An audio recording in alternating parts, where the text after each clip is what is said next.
listening to sprlivefm.com, and we are broadcasting through to Fun City Radio, Success Radio, and Bay Hill News Network. Good morning, everyone. This is Jessica, and you're listening to Faye T in Claremont on the Praise Life Morning Show. As I told you before, that we'll be having a conversation with someone who's represented Mark Sanders. So let me tell you who the someone is. Her name is, I'm hoping I'm pronouncing her name right, and if I am pronouncing it wrong, please step in and tell me. OPA Hope Day. Am I correct? You're absolutely correct. Perfect. So we're going to let Faye do a little bit of an introduction, and then we come and have the conversation with OPA. By the way, just to let you know,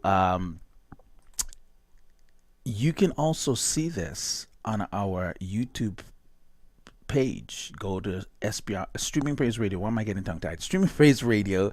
And when you sit in front of royalty, that's what happens, right? You get tongue-tied. Yeah, okay.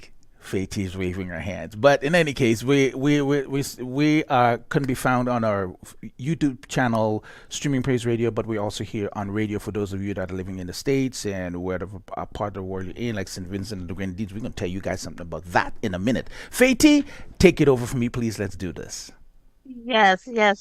Good morning, and we do want to welcome Ms. OPA Day here with us today. OPA Hope Day became more intentional in politics when 2020. Am I reading the right part? Yes, you I are. apologize. I am so sorry. Yeah, I'm getting tongue-tied too. Royalty messes us up. More intentional in politics when 2020 ushered in the event of a lifetime globally for all of us. Prior to this, she was like most mothers, busy with the day-to-day operations of life raising children, working and building a future in Toronto. She migrated to Canada at age 12 from the beautiful island of St. Vincent and the Grenadines, and began life in Toronto, Scarborough Centre specifically. She went to school, lived, raised children, and worked within all ridings of Scarborough. Ms. Day currently calls Scarborough Guildwood home for the past 12 years. And I'm going to back up here in a second. From St. Vincent and the Grenadines. Good morning, Largo Heights. And listen, a question for you first and foremost this morning, although we say welcome to you again. What is it like being a mother of four and dealing with politics? Oh, goodness. Well, first of all, before I jump into that, thank you both. I really appreciate this opportunity. I'm a fervent believer in prayer. And we mentioned my life motto to even all of my children and those that I mentored before I became a mom, to keep your hands clean and keep your heart clean, and life will just take care of it. So to end up here, from my path and my steps, to end up here on your platform for such a time as this, with all the organic movements coming together. Oh, can I tell you, we found out some news, eh?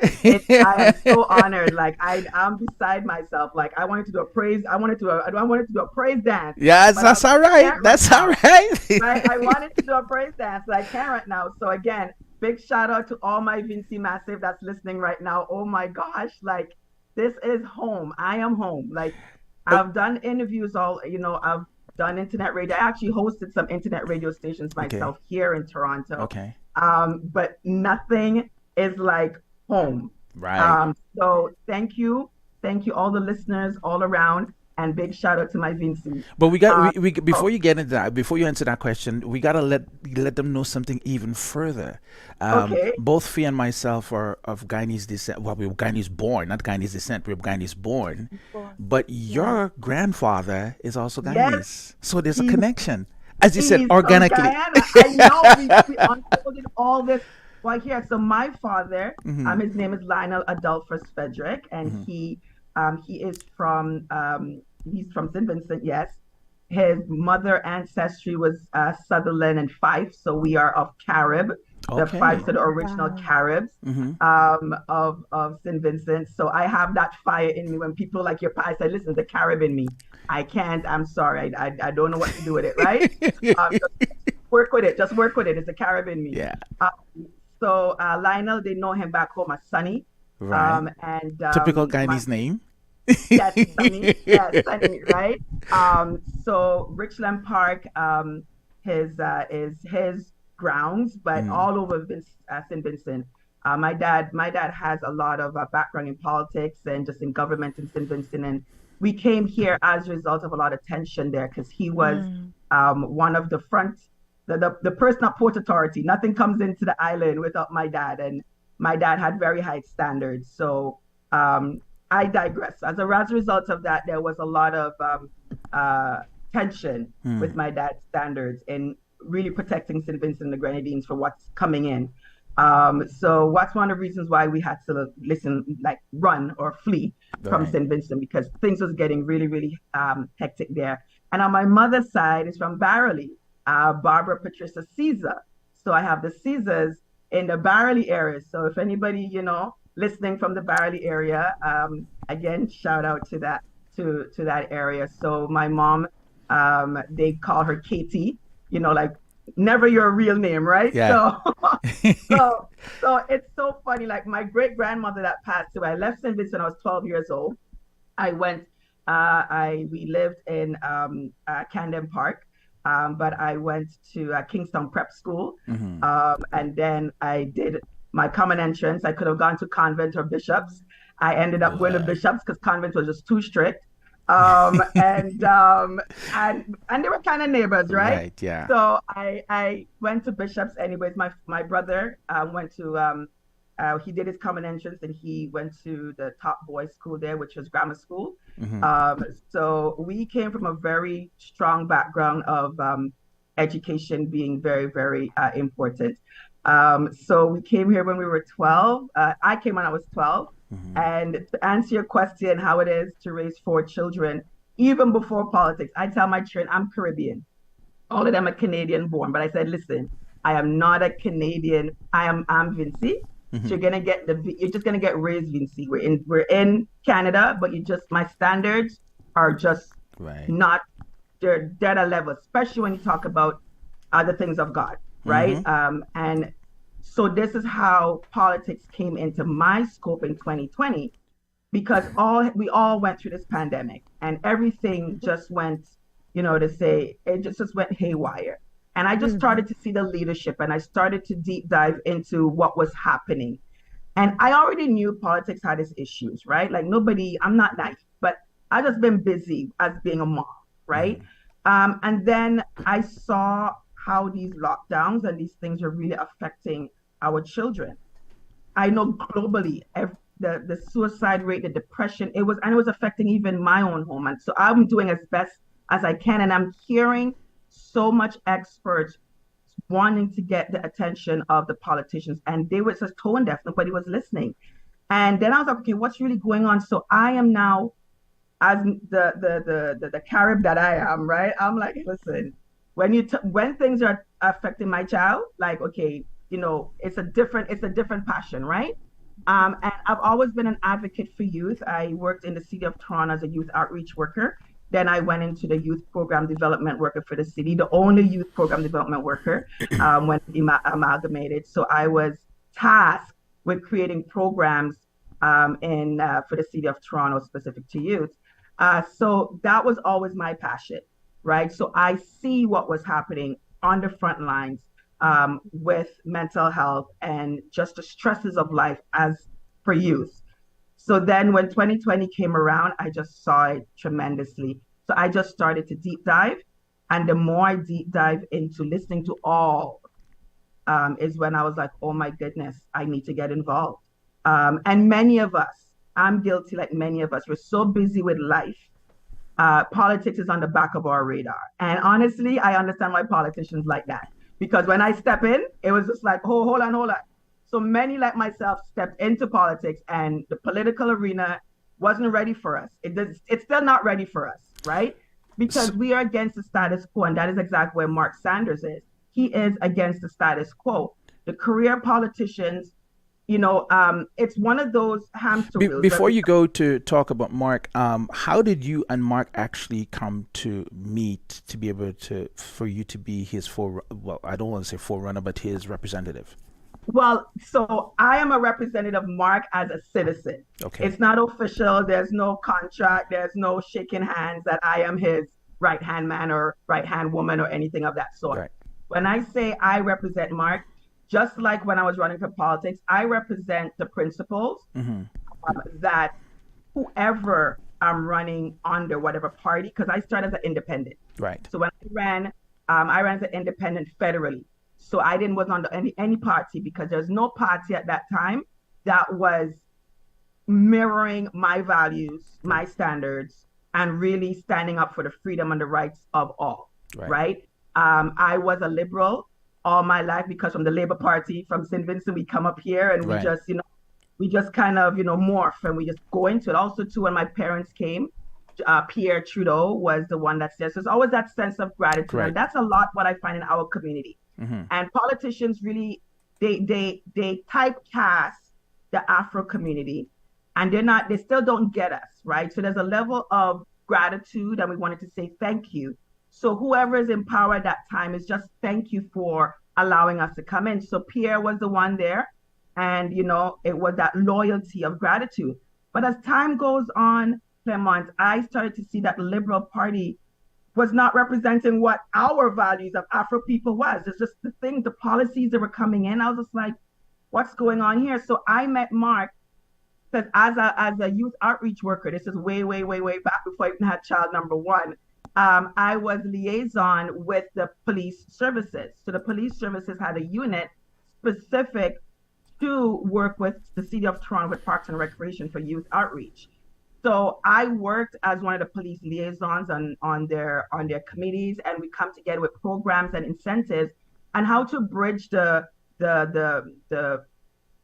culture and also the relationship between the Toronto Police Services and the community and the youth, right?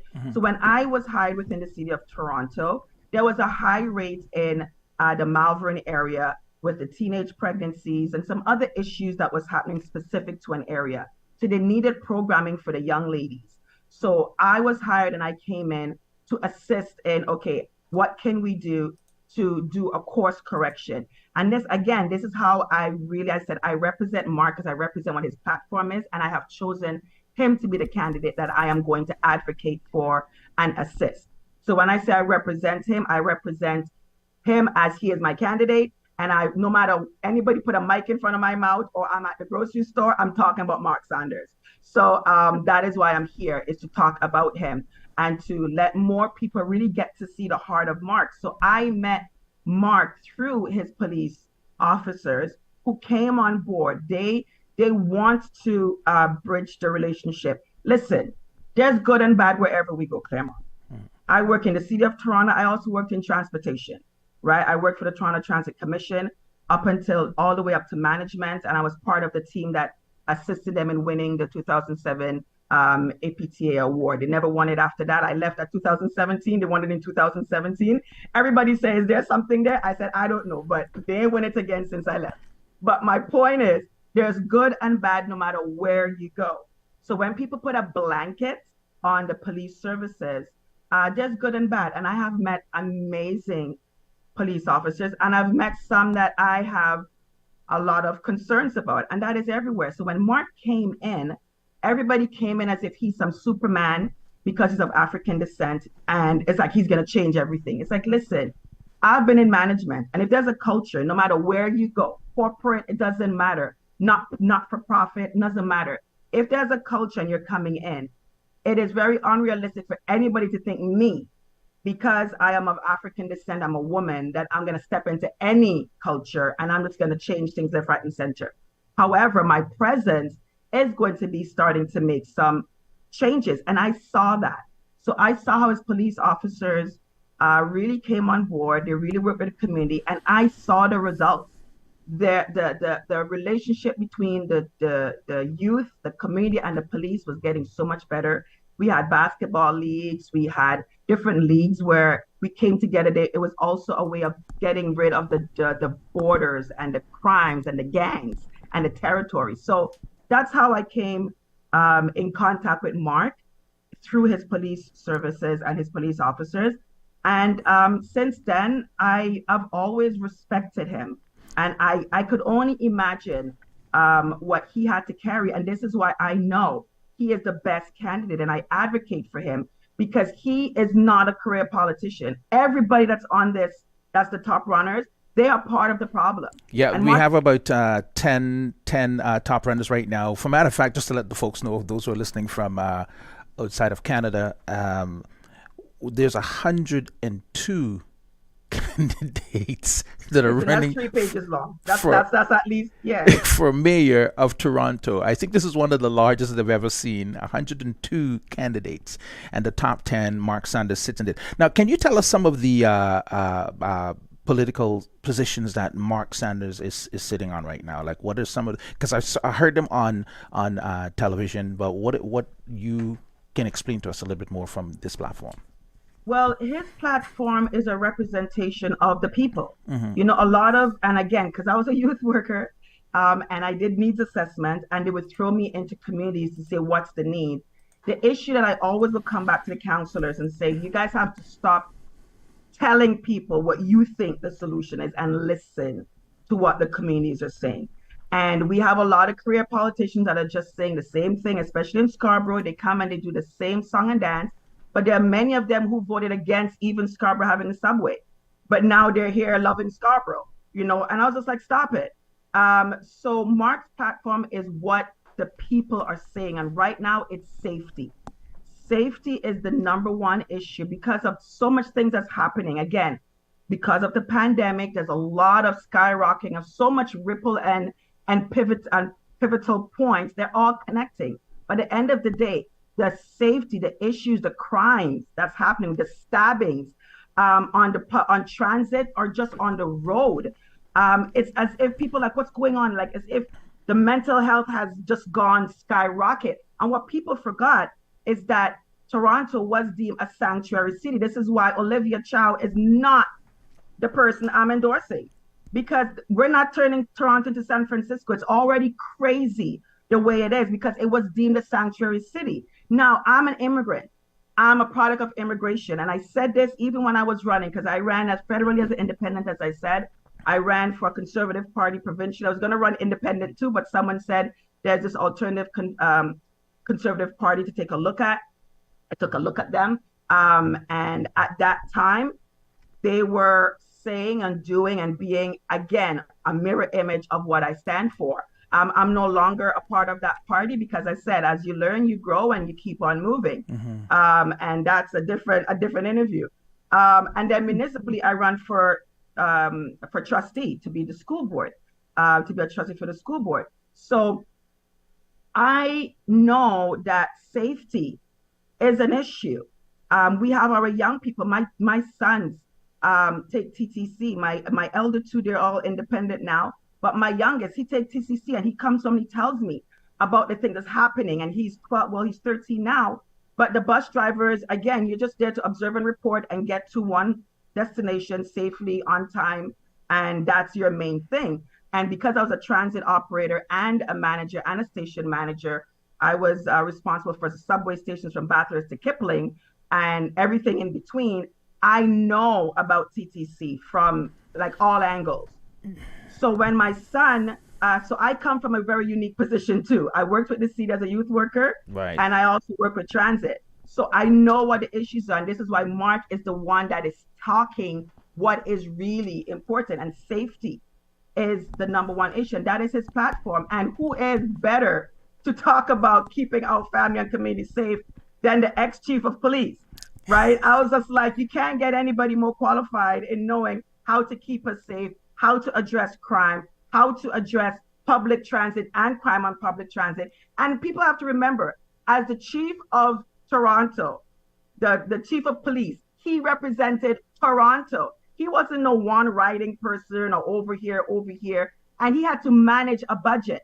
Like he's the only one, we talk about qualified managing a budget of billion, like, and this man, listen, I implore, and the reason I'm so passionate, a lot of people are having a lot of talking points. Go on his website, and you are going to get to know this man. Now, in our community, I know here in Toronto, we've had our love and hate as a result of what he inherited, right? Mm-hmm.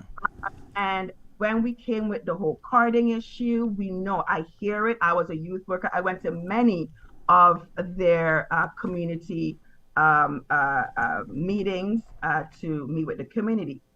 And what I respected about Mark is Mark said it is good when used properly. And people like we shouldn't card. And I said, but listen to what he said. It is an effective tool when it's used properly. And he identified when it's used properly. So he's saying it's not you being used properly. So let's address that. And when it's used properly, it is effective. So my son, now when he's on the TTC, it's like, there's a little bit of anxiety because of what's happening on the buses. And he's 13. My heart goes out to that mother. A couple of months ago, we heard about her son being stabbed in Kiel Station. Just with and I know these stations because I walked them. These were my babies. I know them. I could visualize where it is. Yes, now we're putting internet in there, but internet is not going to solve that particular issue or when something is happening. So Mark Saunders is the only well-positioned candidate that knows the issues and how to address our safety. Olivia Chow, I'm not even going to go into her, but if you go into her receipts right now, Yeah. That is not where we want to go. Yeah, I've read a little bit about her stuff that is the background, and I've met her too, just like I met Mark. We got about 30 seconds left for this interview. I want to thank you once again for coming and sharing with us about Mark Sanders. And I don't know Mark Sanders on a personal level, but I knew him from a professional level.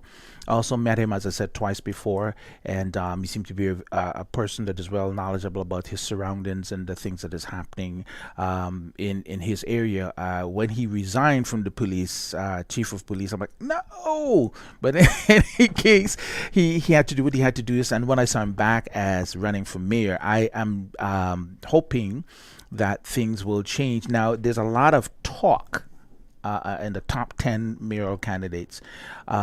What's one of the main things for Mark Sanders that you think would be a standout thing for him that people need to pay attention to and go out? By the way, tell us, when is the voting date again? And again, what would stand out for them that when they go to vote, to keep that in mind? Well, the voting day is June 26th, and everybody they should be getting the notifications in the mail. If you haven't got your notification, you're not on the voting list, please reach out to the City of Toronto. And they would correct that. Framing the choice, right? The election is about how to get Toronto back on track. And there is a simple choice. I'm just reading a little blurb here that I have it because I want to make sure I capture Mark as best as I can. On the one hand, Mark Saunders will focus relentlessly on fighting crime and its causes because there's a root cause.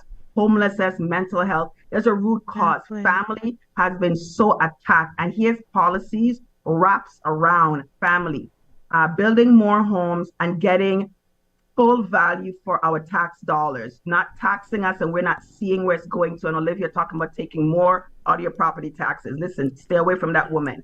On the other hand, we have a collection of politicians who all represent the failed status quo. So when you're going to the ballot, the question is, who is the candidate that will keep me and my family safe from crime? That is what I'm thinking about. Who will keep me and my family safe from crime? And it is attached to all of the issues. What I loved, and I'm going to wrap this, I know I have my time. When we amalgamated, we were told that we're coming together, and that is when they gave me the portfolio of being the youth outreach worker for the city. When we amalgamated, we were promised that the amalgamation is going to bring us all together in one pot, and every riding is going to be served. So far in Scarborough, that's been a lie.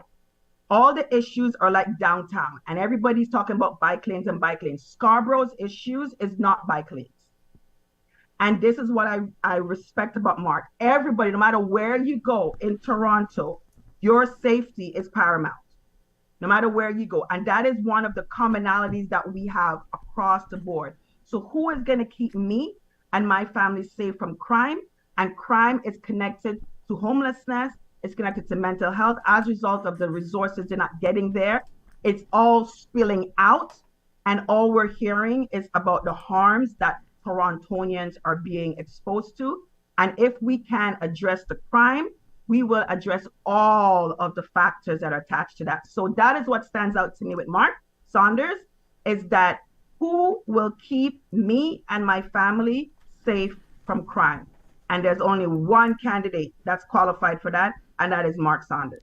Well, thank you so much for sharing with us, and you're true Carib to the bone, as I would say. Why? You speak your mind just like I do, and on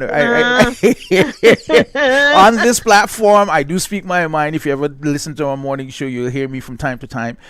We are a Christian base. We are biblically based. We are gospel, but we live in a real world, and politics do affect each and every one of us. And sometimes we need to talk about these things to see how we can make life better and what we need to be praying for. Now, as a Christian-based radio station, I'm going to say, for those of you that are thinking about Mark Saunders, who are from Canadian-based side, remember to keep Mark in prayer as he goes forward, because this is not going to be an easy task. He's already getting battles. Yeah, I mean, there's going to be a lot of pushback for him, just like as when he was chief of police. There was a lot of pushback, and people just don't like to see some people who have the right, especially if you're not following the status quo. They push you or try to push you out of the area because they feel you're going to change their pocket liners. So that's how it is. So again, Miss Davy, want to thank you so much for being with us this morning, and do look forward to see the outcome. And if Mark, or should I say when Mark wins, that you'll come back and talk to us. You know what? I'm going to also let him know. I'm sure your platform will be open for him to come if he's ever able to. I'm sure he would love to come and represent himself. That'd be great. I don't do him justice, but we know as believers, the Bible is very clear about the people. When you have a righteous person that is in leadership, the people are in a place of safety and they're a place of rejoicing. When we have crookedness and corruption, the people perish, the people mourn. So go back to your Proverbs, people, and let's start to put people of ethics and of character in positions of authority. Amen. Well, thank you once again, and we're going to return back to our musical side of things as we move from our TV page on Streaming Praise Radio on our YouTube channel. You can go there and look at it again. Thank you so much for watching. God bless you, Ms. Day, and looking forward to talking to you again. Thank you for having me. Thank you. Hi, St. Vincent and the Grenadines. And